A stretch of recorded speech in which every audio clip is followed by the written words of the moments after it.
కైలాసంలో జరిగిన శివపార్వతుల వివాహం చూడలేదని బాధపడుతున్న అగస్త్య మహర్షికి స్వామివారు అమ్మవారు ఈ ప్రదేశంలో దర్శనమిచ్చారు. పరమేశ్వరుడి ఆజ్ఞ ప్రకారం సుబ్రహ్మణ్య స్వామివారు ఈ ప్రదేశానికి వచ్చి తన వేలాయుధంతో ఈ తీర్థాన్ని ఏర్పాటు చేసి ఇక్కడ శివలింగాన్ని పూజించారు. 63 మంది శైవ నాయనార్లలో 32వ వారైన మూర్ఖ నాయనార్ ఈ ప్రదేశంలో జన్మించారు. ఈ ఆలయంలో పరమేశ్వరుడు లింగం రూపంలో మరియు శారీరక రూపంలో దర్శనమిస్తారు. ఈ ఆలయంలోని స్వామివారిని తిరుజ్ఞాన సంబంధర్ కీర్తించడం ద్వారా ఈ ఆలయం 276 పాడల్ పెట్ర స్థలాలలో ఒకటిగా నిలిచింది. ఈ ఆలయాన్ని దాదాపు 1400 సంవత్సరాల క్రితం చోళరాజులు నిర్మించారు. హాయ్ హలో నమస్తే, వెల్కమ్ టు అవర్ ఛానల్ ఆలయ యాత్ర. ఈరోజు మనం ఒక శక్తివంతమైన శివాలయాన్ని అయితే దర్శించబోతున్నాం అన్నమాట. ఈ ఆలయాన్ని దర్శిస్తే మోక్షం కలుగుతుందని సాక్షాత్తు పరమేశ్వరుడే చెప్పారు. ఇంతకీ ఏంటి ఆలయం అంటే శ్రీ వేదపురీశ్వర స్వామి వారి ఆలయం. ఈ ఆలయం తమిళనాడు రాష్ట్రంలోని తిరువల్లూరు జిల్లాలో ఉన్న తిరువెర్కాడు అనే ఒక అందమైన గ్రామంలో అయితే ఉంటుందన్నమాట.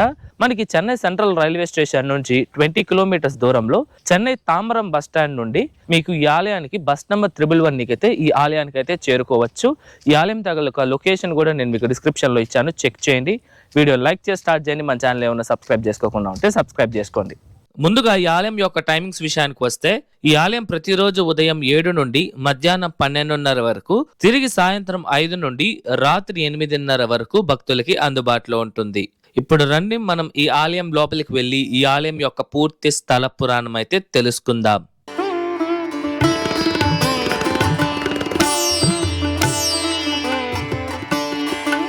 పూర్వం కైలాసంలో శివపార్వతుల వివాహాన్ని చూసేందుకు అనేక దేవదేవతలైతే వచ్చారు. దాంతో కైలాసంలో భారీ రద్దు ఏర్పడింది.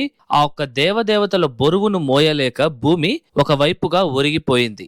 ఇది గమనించిన పరమేశ్వరుడు తన వివాహానికి వస్తున్న అగస్త్య మహర్షి వారితో, నువ్వు భూమికి దక్షిణం వైపుగా వెళ్లి భూమిని తిరిగి సమాంతరం చేయి అని ఆ మహర్షికి ఆదేశించారు.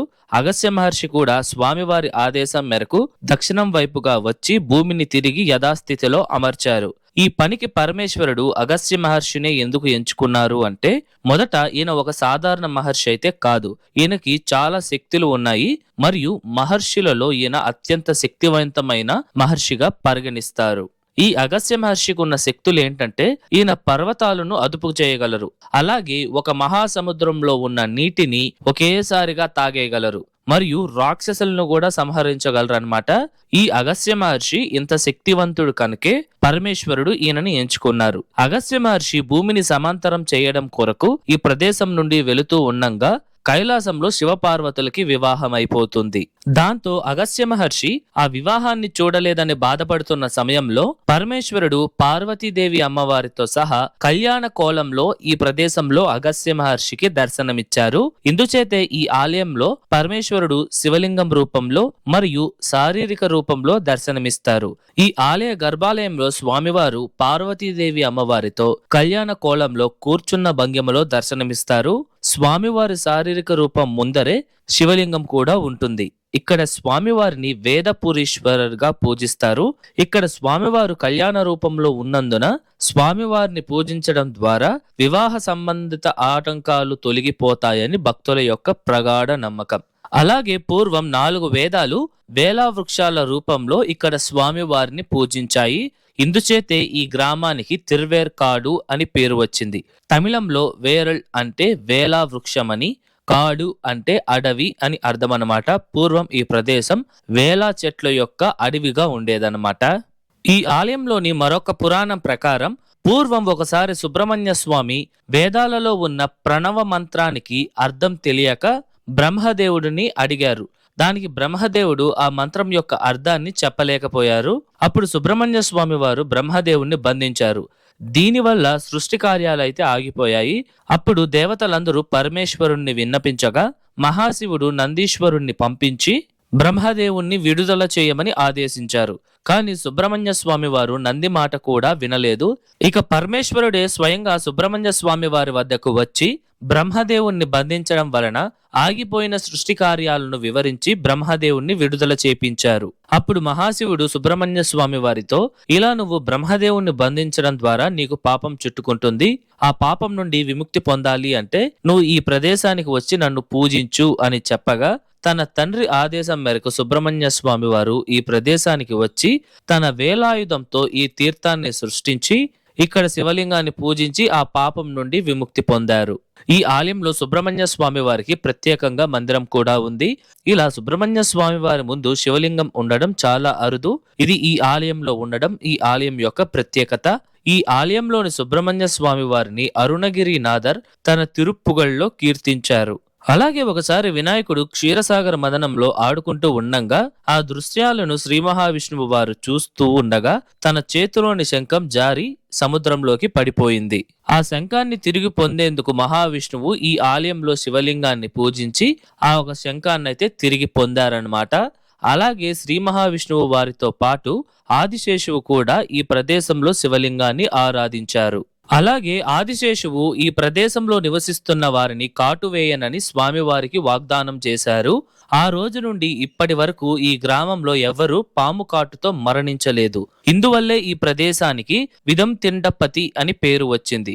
ఈ పదానికి అర్థం వచ్చి పాము కాటు జరగని ప్రదేశం అని అర్థం అన్నమాట. అలాగే పరశురామ స్వామి వారు తన తల్లి రేణుకామాతతో కలిసి ఈ ప్రదేశంలో శివలింగాన్నైతే పూజించారు. శివపురాణం ప్రకారం పరమేశ్వరుడు ఒకసారి పార్వతీదేవి అమ్మవారితో ఈ పవిత్రమైన స్థలం గురించి వివరించారు. ఈ ఆలయంలో శివ పూజను చేసిన, ఈ ఆలయంలోని శివలింగాన్ని ఆరాధించిన, ఈ ప్రాంగణం నుండి వెళుతూ మనసులో పరమేశ్వరుణ్ణి ధ్యానించినా కూడా వాళ్ళకి మోక్షం కలుగుతుందని స్వామివారు అమ్మవారితో చెప్పారన్నమాట. ఈ ప్రదేశంలో 63 మంది శైవ నాయనార్లలో 32వ వారైన మూర్ఖ నాయనార్ ఒక సంపన్న కుటుంబంలో జన్మించారు.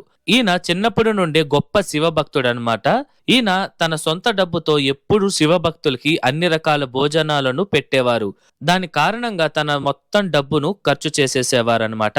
చివరికి తన ఆస్తుల్ని అమ్మి శివభక్తులకి రుచికరమైన భోజనాలను అందించేవారు. ఆఖరికి ఆయన దగ్గర రూపాయి కూడా లేకుండా పోయింది. అప్పుడు ఈయన జూదం ఆడడం ప్రారంభించారు. ఈయన మొదటి రౌండ్ లో కావాలనే ఓడిపోయారనమాట. తర్వాత ప్రత్యర్థులు ఎక్కువ డబ్బులను పెట్టిన తరువాతే ఆ జూదంలో గెలిచి ఆ మొత్తం ధనాన్ని తీసుకొని మళ్ళా శివభక్తులకే భోజనాలకి వాడేవారు. అలా ఎవరైనా ఈయనతో ఆడితే ఓడిపోయేవారు. ఇందుచేతే ఈ గ్రామంలో ఉన్నవారు ఈయనతో జూదం ఆడడం ఆపేశారు. అప్పుడు ఈయన ఈ తిరువెంగాడు అనే గ్రామాన్ని వదిలి కుంభకోణానికి వెళ్లి జూదం ఆడి శివభక్తుల భోజనానికి వాడేవారు. ఇలా ఆయన జీవితమంతా వాళ్ళకి భోజనాలను పెడుతూ ఉండేవారనమాట. ఈ శివభక్తిలో నిమగ్నమై చివరికి కుంభకోణంలో మోక్షం పొంది కైలాసానికైతే చేరుకున్నారు. ఈ మూర్ఖనాయనార్ వారికి ఈ ఆలయంలో ప్రత్యేకంగా మందిరం కూడా ఉంది. అమ్మవారిని బాలాంబిగై అమ్మన్ అని పిలుస్తారు. ఇక్కడ అమ్మవారు నిలబడి ఉన్న భంగిమలో 4 చేతులతో బ్రహ్మాండంగా దర్శనమిస్తారన్నమాట. ఈ ఆలయంలోని వేదపురీశ్వరర్ స్వామి వారిని 63 మంది శైవ నాయనార్లలో 28వ వారైన తిరుజ్ఞాన సంబంధర్ కీర్తించి తెవ్వారంలో రచించడం ద్వారా నాయనార్లచే ప్రతిపాదించిన 276 పాడల్పెట్ర స్థలాలలో ఈ ఆలయం కూడా ఒకటిగా నిలిచింది. ఇదివరకే మన ఛానల్లో దాదాపు 20 పాదల్పెట్ర స్థలాలను అయితే దర్శించాము. ఆ వీడియోస్ ఎవరైనా చూడకపోయింటే మన ఛానల్ ప్లేలిస్ట్ లో ఉంటుంది, ఒకసారి చెక్ చేయండి. ఇదేనండి ఈ ఆలయ తీర్థం. ఎంత అద్భుతంగా ఉందో కదా ఈ తీర్థం చూడడానికి. ఈ తీర్థాన్ని సుబ్రహ్మణ్య స్వామి వారు తన వేలాయుధంతో సృష్టించడం వలన దీనిని వేలాయుధ తీర్థం అని పిలుస్తారన్నమాట.